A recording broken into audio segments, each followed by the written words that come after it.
everyone, this is Tara Furiani. And I'm Justin Boggs. And you're hanging out with Not the HR Lady, a web series about all things people. No BS. Look, HR is not a four-letter word. And this is not the HR Lady.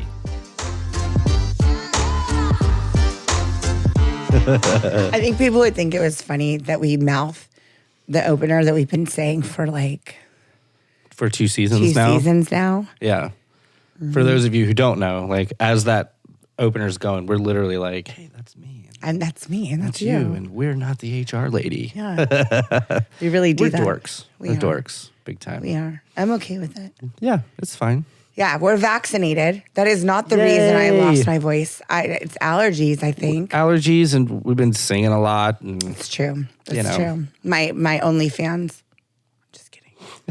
But shout out to my friend Shannon, who has one, and she's on LinkedIn, and she's proud. So it's for you, girl. Yes. I don't have one, but I do have a really shitty sounding voice for this episode. You've got your what is it? Your phone sex voice? What did we decide? Hey. It wasn't phone sex. It was something else. I thought it was. I thought it was. I think we started that way, and then when I said it, I was like, "Oh, that's not good. That's not good. That's a different party line."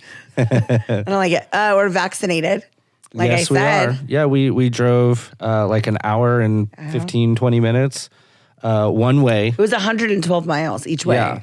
To get the vaccine because we wanted to do our part. It sounds like you just drove 100 miles an hour and you didn't because it was more like 2 hours away. Yeah. Well, I said we drove like an hour and 15 minutes one way. It was like 112 miles one way. We drove for like an hour and 30 minutes. It was an like hour and 2 15. hours. Was it? Was it that long? It was. Time flies when you're having fun. Yeah, we listened to like that. Morning View and Make Yourself.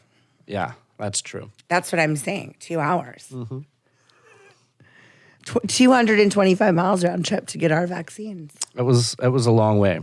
It was a while. But it was worth it. It was. And last week was super fun. We had Tom Horn and Megan Yonkin from People Element. We love them. Yes, we do. Check them out at peopleelement.com.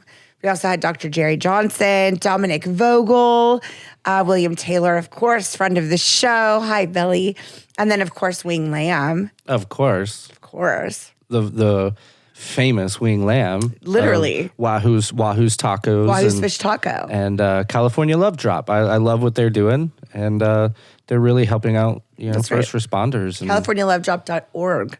Yes. Or search their GoFundMe and donate. Yes. You donate $25, you get a cool California Love Drop mask. So do that. And it's the California Love Drop and Heidi and Frank. Yeah. On 95.5 KLOS. KLOS. I'd get fired this week because of how bad my voice sounds if they hired me. Well, some other great things that have came up in the week. You were just named top HR influencer on GoCo. I was. Along with friends of the show, Tracy Spanenberg and Madison Butler. Yes. Congratulations, friends. I'm in good company. And a lot of other cool people, too. A lot of cool people. But you were named on there, like the first one on the list. And I thought that was really cool. Thank you. Congrats. Thank you. I'm really excited to be recognized. And I'm really even more excited about what's coming up with some of our friends at With Locals. For teams, HR Transform, People Element, of course, like we just mentioned, California Love Drop, and Wahoo's Fish Taco. And Wing dropped a bomb on last week's episode's live show right at the beginning and talked about how we're going to partner with Wahoo's Fish Taco, California Love Drop, KLOS, and probably some other folks and do a really awesome Season 3 opener. To be shared Season 3 opener. So I'm really excited. So yes, thank you, GoCo, for the honor. I'm truly honored. Thank you. And I'm really excited about launching Season 3 here in just a couple of weeks. Right? Couple weeks, like June, right? So yeah. So we got a couple months, but it's still, I'm very excited. Yeah. I'm excited to get up to Sonoma and drink some Pinot and meet some amazing people. And And, just drink with you, Wing. I'm looking forward to that. I am as well. Okay, this clip for this week's movie. Yes. It took a while to decide on. It did. And we went back and forth between a lot of different options. But I'm really excited because this encapsulated perfectly this show. Yes. The clip is from Office Space, so check it out. Just kidding. It's a 20th Century Fox clip. We can't show it, or else they block the whole video, the whole show. This whole show, they'll block the whole thing. It's true. It's Fox. I don't know what it is. So let us tell you what you missed. Yes. Let me break some down. Yeah, break it down. So in the movie, if you don't know the premise, it's about this guy that basically just gets fed up with his job, so he just kind of doesn't fucking care. And he gets hypnotized. Yeah. There's some other stuff. But that's the plot. That's the plot. Let me break down a person in this movie. It's the plot within the plot. Yes. Which is Milton. So it kind of all starts like where this company comes in and they're kind of downsizing. Well, they start asking, who is Milton? And Milton is this guy that was let go 5 years ago, but through this glitch, he's still getting a paycheck from payroll. So they're kind of like, but, we fixed that problem. And they're like, so you guys fired him? And they're like, no. No, we fixed the glitch. Be crazy. It'll work itself out. We found that, less confrontation is better. Yeah. So we're just going to stop paying him. Yeah, so we're just going to stop paying him and let him work until he gets fed up. And then there's another clip of like, they take all the staplers and they downgrade to like this new Boston stapler, but he really likes his Swingline stapler, which that becomes like kind of a meme after that movie. But so you see this group of guys kind of talking, and like one of them walks over there and he's like, "Oh, there it is. Let me just get that," and kind of takes it out of his hands. And he does. It's the boss. It's the bad boss. Like the bad guy, right? The one who does the memos. Yeah. But I want everyone to visualize the guy. Did you get the memo? You know, he's the guy that... He's the memo guy. I'm going to go ahead and need you to come in on Sunday. Lumberg. Yeah. Like he's that guy. Lumberg. He's that boss. Yeah. That doesn't do anything. Right. He doesn't do anything. No, he just aggravates and harasses. Yeah, and harasses people. So like Milton's starting to get upset, and he's talking to the main character of the movie about like, if they keep doing this shit, like I'm gonna burn this place down. And he does. He keeps saying stuff under his breath. Yeah, he keeps saying stuff under his breath because he's kind of a mumbler and he talks a lot. Well, the plot is that the three guys, Ron Livingston's character and then two other guys, are defrauding the company because they're software developers. Yeah, they have found a way to take like that's the fractions plot. Of a cent. Yeah, but I'm describing the clips this is the plot within of the a plot. movie. Yeah, but this is the Milton that we plot. wanted to show you. So nobody, I just want to be clear if people aren't really sure that the Milton is actually an entire storyline. And I think a lot of people just find him this ancillary character, but what's so funny is the end, the whole story's been about Milton sort of the entire time. It's everything he says under his breath. And then it happens, and then the end is like... Yeah. There's also the cake scene. Oh my gosh, I'm sorry. There's so much more. Oh, I know. I gotta get through this. I'm sorry. Because this is building Milton's character of like why he's upset. Yes. So like they're having this like office party and they've cut this cake into like all equal pieces, and so this woman hands him a piece of cake and he starts to eat it, and she's like, pass it down. Like everybody's really irritated. Everybody's irritated, right? Yeah. And so he passes it down, and they keep passing it down and keep passing it down until he looks over and all the cake is gone, and she's got one and everybody else has one except him. And he's just kind of like, what? But it's so funny. Some of the things he says under his breath is like the cake to person ratio. It just doesn't make any sense. Yeah.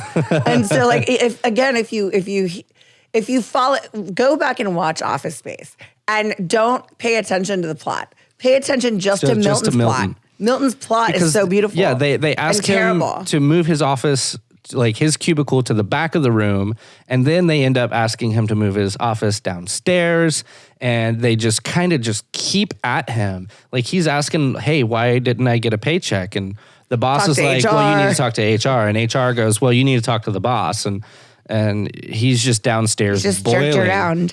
And yes, there is a main plot of the movie of them trying to steal money, and they end up having second thoughts about it. So they bring the money back in a check form and they slide it under the door. But what we find out is that Milton has set the place on fire. Like literally, he's literally done what he said he was going to do because nobody was listening to him. But what you find out is Milton has taken the money. Spoiler: the movie's Sorry, pretty old, but yeah. he has found the check and he has taken it. Yeah, and he cashed out. and he's cashed it, and he he's has like, burnt the "Burn, place down, motherfucker, and he's burn." out. So that was the clip that we were wanting to show you, and Yeah. I put them all together in that form. And when I uploaded it to check to see if YouTube would block it, 'Cause they've sure as done hell that. did. They blocked Did. it, and I don't have enough time to dispute it and say like this is actually like in an artistic way.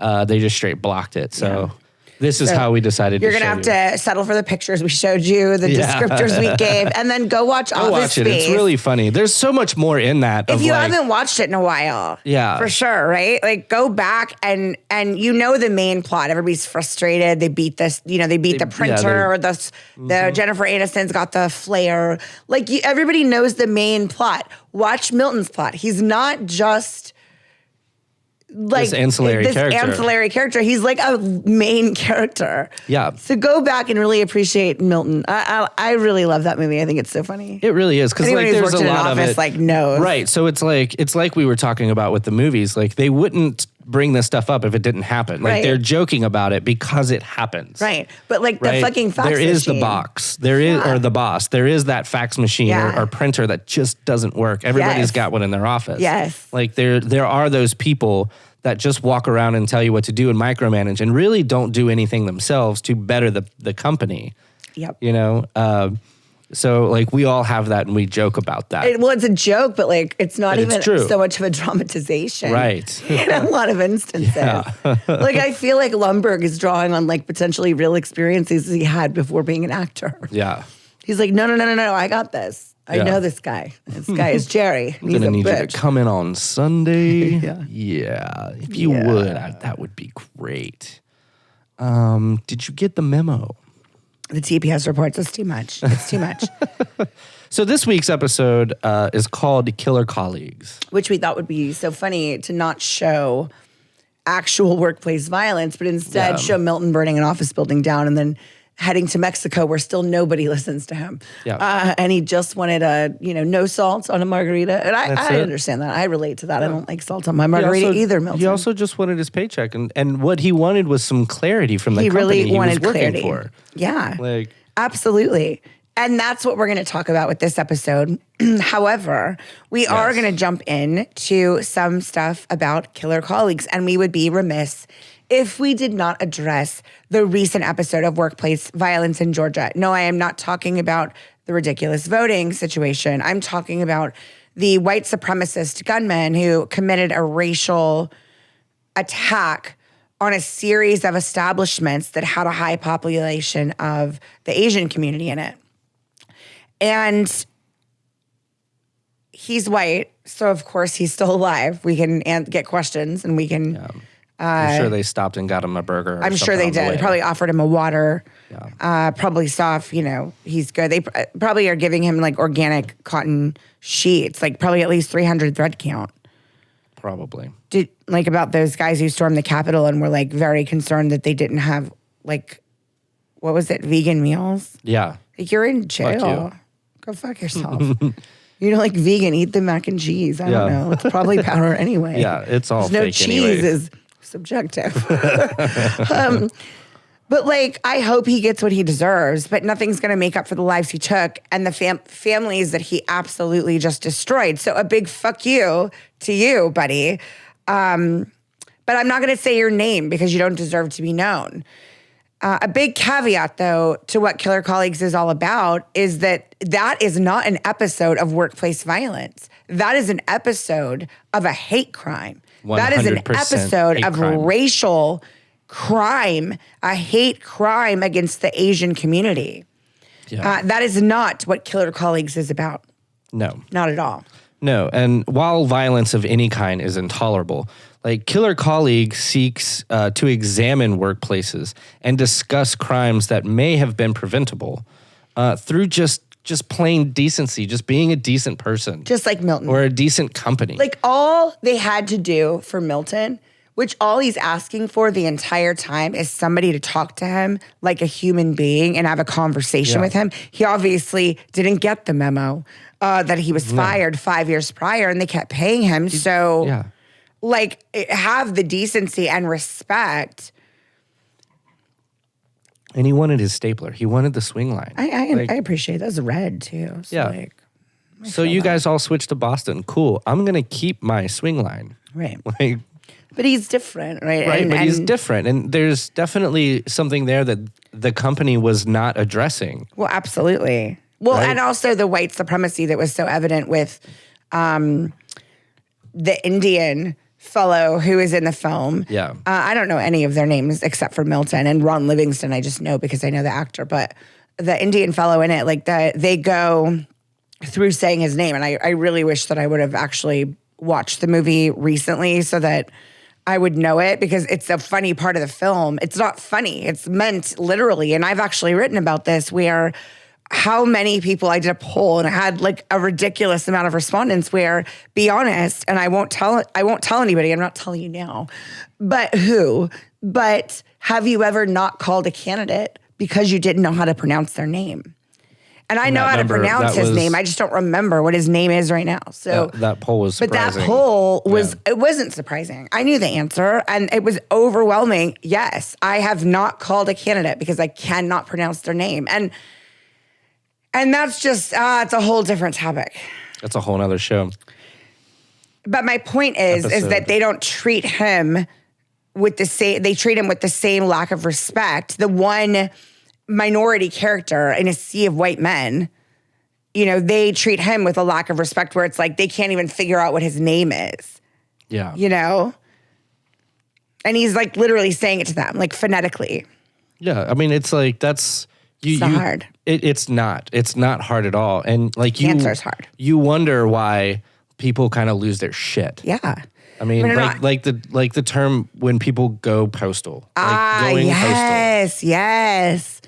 Like that is Everybody's a real heard term. that. Everybody has heard it, but it stems from like a real thing. Like it's a slang phrase referring to like becoming extremely and uncontrollably angry, often to the point of violence and usually in a workplace environment. So like it's weird when you think about it, but there is a reason. The earliest known use of this phrase is December 17th, 1993. Ooh, that's 10 days before my birthday. Yes, it is. In the St. Petersburg Times. It was sponsored by, or the symposium was sponsored by the U.S. Postal Service, which has seen so many outbursts in some circles of the excessive stress, and it's known as going postal. So 35 people have been killed in 11 post office shootings since 1983. The United States Postal Service does not approve of the term going postal. Well, of course. Like, of course. Yeah, they're like, that's not going to be our slogan. Please don't. Please don't. And they've made, several attempts to stop people from using the saying. And some postal workers, however, feel it has earned its place. I would imagine so. Probably the ones in Royal Oak. Yeah. Royal Oak, Michigan, 1991. Yeah, where Thomas McLevain, I think so. I think it McIlvain, is, yeah. Thomas McLevain killed 5 people, including himself, and injured 5 others with a rifle at the Royal Oaks post office after being fired from the service for insubordination. What? Yes. Okay. He had been previously suspended for getting into altercations with customers on his route. Oh, wow. Yeah. Okay. So for some time prior to the incident at Royal Oaks, the service had experienced labor and management and operational problems and customer service complaints. Okay. So on his route, he's getting into it with people. People are getting into it with him. They're having problems, so he's getting kind of written up for this. Okay. The office of Senator Carl Levin, I think, investigated the Royal Oak situation, and the results of which were summarized in a September 10th, 1991 staff memorandum. Oh, they got a memo? They got a memo. Did you get the memo? They got the memo. And the memorandum documented patterns of harassment, intimidation, cruelty, and allegations of favoritism in promotions and demotions, and testimony relating to wide-range delivery and service problems prior to McLevain's shooting. Cool. So they found that harassment, intimidation, cruelty, and numerous allegations of favoritism in promotions and demotions were happening. So the work environment was hostile. The work environment was full of bullying and harassment. I'm not excusing it. No. At all. I just want to clear this. What he did was absolutely wrong, and there was no excuse for what that person did. But there's also no excuse to harass and bully and threaten and intimidate and demonstrate favoritism with regard to people's jobs. Like, this is not high school athletics where it doesn't give a shit. Like, it ultimately doesn't matter. You know, there's a very few small number of people who grew up to be like Patrick Mahomes, you know, who grew up to be Drew Brees. Like, it's a small number. It's not that serious. What is serious is workplace fuckery. Right. I mean, and it's so like we're talking about the extreme right here. Yeah. But like, it drives people to the extreme. It like the harassment and bullying and bigotry and sexism and favoritism and all of that makes people crazy. Yeah. Because nobody, when they are saying something about it, nobody's listening to them if it's continuing. Yeah. And I have a really great example of that happening. What? Well, let me tell you. So tell me all about it. Let me give you the 411. So current and former Molson Coors employees. Coors. Oh, that Coors. That Coors. Some Coors. Coors Light.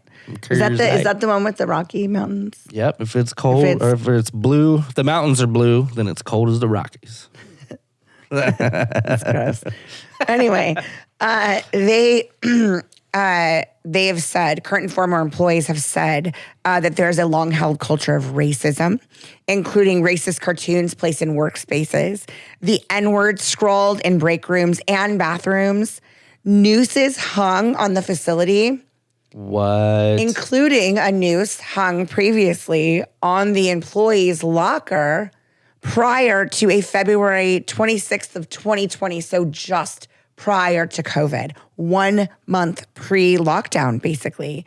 There was an entire, rampage, which ended in the gunman, Anthony Farrell, killing himself and 5 of his coworkers. So Farrell was the person who the noose was put on his locker? Yep, that's right. Oh my That's right. God.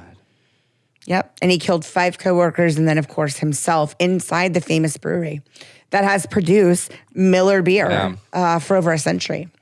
Well, of course, the chief of police gets involved, and they're going to investigate. And this is in Milwaukee. Yeah, this was in Milwaukee, really close to where the Derek Chauvin trial is being held. Milwaukee is not too far away from Minneapolis, the Twin Cities. The Twin Cities. The Twin Cities. So the chief of police for Milwaukee says, I don't believe that was a factor. No, of course he doesn't. No. In regarding the racism allegations, during a news radio station interview. And in a statement released Wednesday, the Milwaukee Police Department said that based on its preliminary investigations, neither race nor racism played a role in the shooting. The department is not aware of any of the victims targeted in the mass shooting being involved in any inappropriate racist behavior towards the suspect. Well, I mean, that doesn't mean that it wasn't racially motivated. If I have a fucking noose hanging in my locker and I'm subjected to constant racism and harassment in my workplace, like, I'm coming in just because I'm pissed. Again, I'm not condoning it. No, I'm simply saying, like, correct. No, what he did is fucking wrong. But, like, he had worked as an electrician at the facility, and he's a black man. He had worked as an electrician at the facility for 17 years. Wow. 6 current and former employees and others with knowledge of the brewery said overly overt and racist acts have happened there forever. In 2015 was when the noose was found. So 5 years before he actually ended up shooting, 5 coworkers, but it did prompt a brewery-wide meeting, of course, with human resources. And one of the quotes from one of the people who were in this article by the Washington Post said, "Everyone knows the environment we work in. It's just a sad situation that it actually happened." The HR team notified him of the incident and it was investigated fully. No camera footage was available to show who placed the noose on the locker, said the company in a written statement, again, to the Washington Post. Of course. Of course, there was no video available. There never is when the company's at fault. Exactly. The company did say that it offered security, I don't know what, and human resources services. I imagine an EAP, if you wanted to talk through what he's experiencing or access to like mental health through their insurance. I don't know what, but that's the only human resources services I could imagine them offering. But it did not say whether or not he'd made use of whatever had been offered. Yeah. Like, I don't know what else they would have offered him, but like, you have a noose hanging on your locker and clearly N-word scribbled on other things surrounding and like other allegations. It's like Other allegations of people using the term around you and like yeah. you hear it every day. Like, I don't care. There's not enough EAP services in the world to get me through having to still have to deal with that because you're not addressing the problem. What Yeah. did they do with the employees, who were suspected of doing this sort of thing? Surely they could have whittled it down. Yeah, there had to have been They would a know if deeper somebody was investigation. taking beer out of that fucking bitch. 100%. And 100% that I know, if they have cameras on lockers, and they do, to make sure you don't steal their shit, they absolutely saw who did it. And it was probably somebody who's protected, probably some high up person, that brilliant asshole that they definitely can't deal with. So that just that disappears. they don't want to fire. That so just disappears. it just disappears. I've been the head of HR. I've made stuff disappear. I've been complicit. I've talked about that. It happens a lot. It happens a lot. No, we just don't have footage. Yeah. So Adam Collins, the company's chief communications and corporate affairs officer, did not directly address employees' allegations of racist course culture he at the didn't. facility. Right? Well, of course. Of course he didn't. But in a statement, he did say that the company investigates every single complaint. Of course he said that. Every complaint. We will check every single one of them out. Of any kind of intolerance or harassment. It's why we have terminated people for behavior we believe is unacceptable. Like being It late, is- probably. Yes. 3 times and you're fucking out. It's why we have tried to create a safe space for discussions on diversity and inclusion in the Milwaukee Brewery and across our network. Like, I don't fucking believe it. Me either. I don't believe a single It fucking word he feels said. really yucky. It does. So he goes on to say, but there are no two ways about it. We have more work to do. Like, no shit. You think? Yeah. You think? Fostering an inclusive and welcome workplace is something every organization has to work towards each day. That's true. He's right on the money there. Right. Beautiful PR statement. Beautiful fucking PR. Beautiful. But we Beautiful want PR. DEI. We want DEI, not PR. He continues to say, and we aren't going to shy away from our responsibility to take a deep look at our own culture following this event. End quote. So he knows what to say. Yeah. Great. Well, I mean, That's he's the great. chief communications officer. Yes, that is great that you know what to say. Fucking do it. Yeah. Right? You do it. You're doing Listen. this. You're doing Yeah. this. And we want to hear, we want to see this. We want to see your little ears pop up. Ooh, what? What? What are you saying? Huh? Then we want you to write that down. Yes. You don't ask us to do it. Yeah. Don't ask me to be your scribe. Take your own notes while we talk at you. And then change. Yes. Take action. it. Do the work. Take action on it. Do the work. And if you don't know how to do the work, find someone who knows how to help you. Yes. We do. Call us. We Call do. other people. Call whoever. Call somebody. Yeah. Call us. We can help you. But current and former employees, again, say that the company has been notorious for racism and sexism. This is a quote. And you know how many quotes I know of companies saying this thing, this exact same line? A lot. It's a good old boys club to this day. There was a saying on the brewery floor, no blacks, no bitches. Holy shit. Just take that in for a second. We have a saying on the brewery floor, no blacks and no bitches. Cool. Cool. And of course, they're like, no, that is absolutely and for clarity, not true. that was from a current employee who spoke on the fear of losing their job on the condition of anonymity. So they spoke anonymously because they're worried that they're going to lose their job. And there's even more. It says that he didn't want it to affect his current employment, that there was constant harassment, constant nitpicking, constant racial things that were done and allowed to be done because our complaints fell on deaf ears, end quote. We were immune to it. That was the norm. We would just like to take them down. Meaning the posters, the pictures of monkeys and watermelon. And I'm not even kidding. We're not going to share the whole article. We'll put it on our website so you can check it out, or I'll put it on the after show or a link in the comments now. But like take down the pictures of monkeys and watermelon and Confederate flags and nooses and other stuff like that. And then somebody said, these stories aren't even secret. Everybody knows about it. But he said that like they didn't, they said that there was a duct tape noose to the locker of another black employee around 2012. He said the company investigated but did not figure out again who placed the noose. There was no footage available. And again, Coors did not comment on that allegation. But you tape a beer to it and they'll be like, hey, who took the beer and placed it here? And somebody come tell the truth because we already know who did it. We already know who did it. We have because we have the footage of you taping a beer to somebody's locker to take home. That's right. They can find that. Yeah. I am sure they can. You put a beer in your pocket and they gonna know about They're going to know about. Yep. You stick that six-pack in your locker, they're going to know about it. That's right. That's and right. Rockies are going to They don't know anything about anymore. A noose. They don't know shit. Of course they don't. Of course they it's don't very wanna, convenient. Yeah. It's very, very convenient. Yeah. Twice in a row. Yeah. They don't know shit. Yeah. Yeah. We don't know anything. It's crazy. It's crazy. The police, one of the head guys at the place called a meeting apparently in the stable rooms, and his name is Ken, and said that obviously this isn't right, and obviously we don't tolerate this.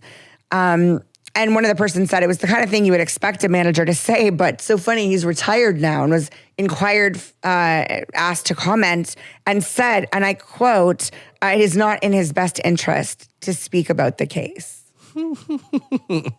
Of course. Like that makes sense because he's not going to want to do that because that makes his hands dirty. Of course. Right? Well, I mean, he's probably bound by a gag order because it's probably like in a court right now, I would imagine. There's probably suits being filed from the victims' families against Coors, I would imagine. Yeah.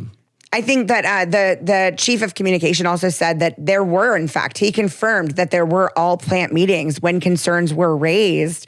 And the bigger question was other workers were saying that, you know, the culture of the company is very, very, very, very toxic, but electricians make upwards of $32 an hour according to the union, which we've talked about this several times on this show. A lot of people are in fear of losing their job. And that's exactly what one of the former employees had said who reached out about the article, saying that, yeah, the company's toxic. And if I wasn't making $30 an hour, you know, I'd say something. But these, like, this is really good these money. These jobs are hard to come by.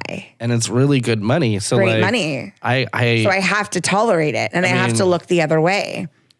Yes. I mean, the mass shooting at the brewery in Milwaukee was the 13th in the U.S. since 2006. The 13th. So workplace mass shootings remain a rare event. Rare, yeah. But there's still some trends among who carries them out and why. Yeah. Before Wednesday's shooting at the sprawling Molson Coors plant in Milwaukee, there had been 3 mass shootings in the United States in 2020. None of them in the workplace, and though. None of them were in the workplace because nobody was fucking working. Right. So in 2019, there were 2 workplace mass shootings. Okay. Interesting. Very interesting. So, yeah, I mean, COVID definitely affected the mass shootings during the year. I would say so. One good thing, I guess you could say, have to drive that came everybody's out of houses individually. Yeah, and that wouldn't work. Don't do that. So some key findings from USA the Today. AP and USA Today and the database from Northeastern on workplace shootings. Ooh, okay. The perpetrators. I can't wait. So all but one of the shooters were a man. The lone exception was in 2006, 44-year-old Jennifer San Marco, a former postal worker. And there are so many instances of workplace shootings related to the post office. Going postal is honestly the best phraseology because it's just true. There's a lot of instances. Shot and killed a neighbor before traveling to the postal facility and killing 6 employees. And then she killed herself. She did, and we're certainly not suggesting that this is a thing. She did have a documented history of mental illness, which came out post-humus, I think, in the trial. But that is the one exception. So I don't know exactly what happened with that case, but the youngest was 25, which is kind of crazy. And the oldest was 60. Most were in their 30s or 40s. And about a third were black, while the rest were white. So 66% black, about 66% white, 33% black. About 50% of them died of suicide. Jesus. Yeah. Okay. So the weapons. The weapons. So all of workplace shootings were carried out by handguns. Yeah. In one case, 34-year-old Aaron Alexis used both a handgun and a shotgun to kill 12 people and injure 8 in an office building at the Washington Navy Yard in 2013. I remember that. Yeah. The former Navy reservist was killed by police, and Alexis worked for a base subcontractor. Wow. Okay. All right. Well, let me give you the reasons. So handguns. Yeah. Shotguns. Yeah. The reasons are, in about half the cases, the perpetrator had either been fired or reprimanded. In the other cases, the apparent reasons varied with mental illness being present about a quarter of the time. So only about 25% had any documented history of mental illness. So it's not a mental illness kind of thing. You know, people stigmatize mental wellness. We talk a lot about that. There is not a big correlation between workplace shootings and mental illness. It's a very small population of people. Yeah. In at least one case, the mass shooting at a government building in Virginia Beach, Virginia, which happened in 2019, they don't know what set off the gunman. There was no note. There was really no reason why it would. Workplace shootings predate the database, though, of course. So in one of the most memorable, earliest workplace shootings, a 47-year-old pressman on medical leave killed 8 people and injured 12 before killing himself at the Standard Grover printing plant in Kentucky. And that happened in 1989. The 1990s were marked with mass shootings at Chuck E. Cheese in Aurora, Colorado, where a fired employee shot and killed 4 workers in 1993. Later that decade, in 1999, a fired day trader killed 12 people and injured more than 13 at his home. And then at a 2-day training event at the offices in Atlanta, he killed himself afterward. Jesus Christ. I know. It's crazy. It's getting crazy. Oh, it's been crazy. It's been slowing down a little bit, I think. It sounds like. It sounds like it. So, workplace location. Yeah. In about a quarter of the shooting, the workplace was a government building. Of course, the government, they're going to be the ones to like really fuck with you and drill shit into your head. Yeah. Yeah, that's crazy. While the rest were carried out at commercial businesses. Okay. So like what can companies do? Because this is a very like kind of touchy topic here. It is. Like this is not stuff that you can prevent workplace shootings. This is not really like that. Because we don't really know why people do all of that. So my kids have to do active shooter drills at school. They're in virtual school. They've been in virtual school for the entirety of this year, since March of last year. Yeah. But before that, they had active shooter drills, and every parent listening to this has had them with their children because it's everywhere. Everybody does it. Workplaces, and one workplace that I worked at not too long ago, actively pushed against having any kind of active shooter or drills for the organization or any contingency plans in the event that something happened. And somebody that I worked with on our training, the head of our training department, had a really awesome and robust training package put together for the safety of employees, for the safety of guests, et cetera. And it was shot down because of a liability issue. Ooh, it was shot down. It was shot down. And that's what you can do. So you want my action, you want my tips. My first tip is that have a plan. Plan for shit to happen. Don't be scared about talking about it internally. You should be more scared that something like that could happen and you don't have a plan. If you're not talking about the fact that that's a reality we're in right now, then you're blindly naive, and you should at least have some kind of awareness and let people know that you're invested actively in their safety. And that would be the first one, right? But the second one is stop brushing off bad behavior. Fire the fucks who are firing people or not doing it appropriately like they did with Milton. Yeah. Milton shouldn't have, I don't know Milton's story, but I can tell you that from a leadership perspective, he was not treated with any kind of dignity, respect, empathy, just decency. And that's what people want. That's all we want. All we want as is people. decency. Yes. Just communicate with us. Talk to us. Be transparent. If we suck and you don't need us anymore, give us the courtesy of telling us that so that we can get better. And so stop putting up with people who don't want to actually lead. Performative leadership is just as bad as performative DEI efforts and performative anything. Yeah. Fire the fucks and stop brushing off bad behavior and get real leaders who can empower your people instead of continually squashing them. Stop making HR the scapegoat and stop and putting them in the position to back you, the company, or to give you the facts and back what is right. Sometimes you, the company, are wrong, but you make HR the bad guy. It is not our problem, okay? We don't fire people for you. That's what your own leaders do, unless it's on our team. We're not the firing manager here. You are. You be responsible. You be accountable. Yeah. And do it right. Because you put HR in a position to, if they don't back what you're saying as a company, are they going to lose their job? And 100% of the time, a lot of the decisions we make are fear-based in the workplace. So we've done the investigation, and now we did see that it was Bill who put up the news, right? But Bill is a top performer. So Tara, I'm going to need that video to go. It's just gone now. It's just gone now. But and don't email it. You have to talk about it on the phone or in person. Yeah. As long and I'm not kidding. And everybody here who's an HR leader knows exactly what I'm talking about. Truly create space, as the Corps' chief PR guy, Adam Collins, says.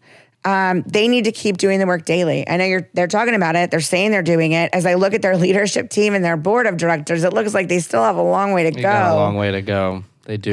Nooses, N-words, fuck you.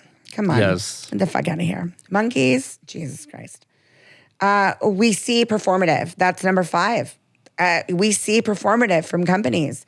We are not here for it. We want DEI, not PR. It's not hard to understand. And then last 6 is truly offer work-life harmony. Invest in workplace wellness from a mental perspective, but better just be good to your people. Yes. When I see that article I just posted on our Facebook page at Not the HR Lady, McDonald's and other fast food executives were in a closed door meeting, and it's been leaked, where they're all comfortable and said that it wouldn't even hurt profits to raise it to $15 an hour. Yet they still push back. Because they don't want to. Because that's more money in their pocket. Yeah. It's absolutely achievable to not jeopardize the safety of your workplace because your organization just can't manage to be good people. You're jeopardizing potentially your workforce because triggering, it's a real thing. Ask Molson Coors. Yes. And or the post again, office. ask them, they want to make a change. So walk the talk. Yeah. This is critical. Yeah. You need to walk the talk. Absolutely. Absolutely. So this is a new show about workplace murder, and it's not going to be pretty, and it's not going to be, cookie cutter, and it's not going to skirt around some of the things, and it's not going to call on companies to do better. People should know the facts of some of the cases. And We didn't go into like all the details no, of the case. No, and we didn't. And we're not Right. going to get into graphic detail. This is not one of those horror shows. This is not for this show. No. No. But each week, each week we're going to examine related cases and we're going to add our 2 cents. Yeah. So if anybody has ever seen Mystery Science Theater, it's kind of like Mystery Science Theater meets true crime. meets not the HR lady. What's not to love? I love it. So it's going to be really fun. Join us on Clubhouse. So just completely audio, listen in. Audio only. And we'll be discussing these cases and giving our 2 cents as we see them, as they come about. Yep. So it's at Not the HR Lady, and join our Not the HR Lady club. And you can Please just do. search that and you'll see it. You'll see our logo. You'll see all the things. You'll know. We're really excited about it.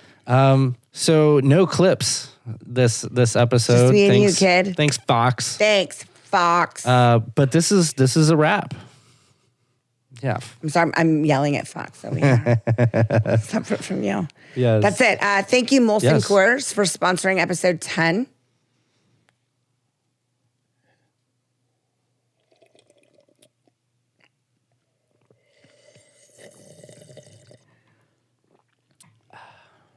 No, just kidding. Not happened. I'm just kidding. Not a thing. I'm just kidding. We did it. It's water. Oh, I guess it tastes about the same. That was pretty good. That was pretty That was funny. pretty good. It was So pretty funny. join us immediately following this episode at assetsnotassholes.com for the official after party and live chat. And you don't want to miss it. Like, our after parties are fucking lit. They are pretty lit. Like, people are sad they miss them because we do them kind of late. And I feel really Rewatch terrible. 'em. But yeah, rewatch them. you can watch 'em again. Yeah, and you can yell at us. People do that all the time. They're like yelling along, and folks will be like, I just am watching this now, and I know it's not live, but whatever. So join us next week. Same time, same place, Thursdays at 7 p.m. Central. Go to DEI or Die. That will always take you to the episode at 7 p.m. You don't have to register. You don't have to do anything. You can just go straight there, but do register because you can get that calendar and a text invite if you choose to. Yeah. And you should go right now to our after party, assetsnotassholes.com. Go. I'm Tara Furiani. I'm Justin Boggs, and this has been Not the HR Lady. We'll see you next time. Bye. Thanks for tuning in to today's episode of Not the HR Lady. Engage with us on any social platform at Not the HR Lady and visit our website for more people stuff at notthehrlady.com. New episodes will be out every week. We'll see you next time. Bye.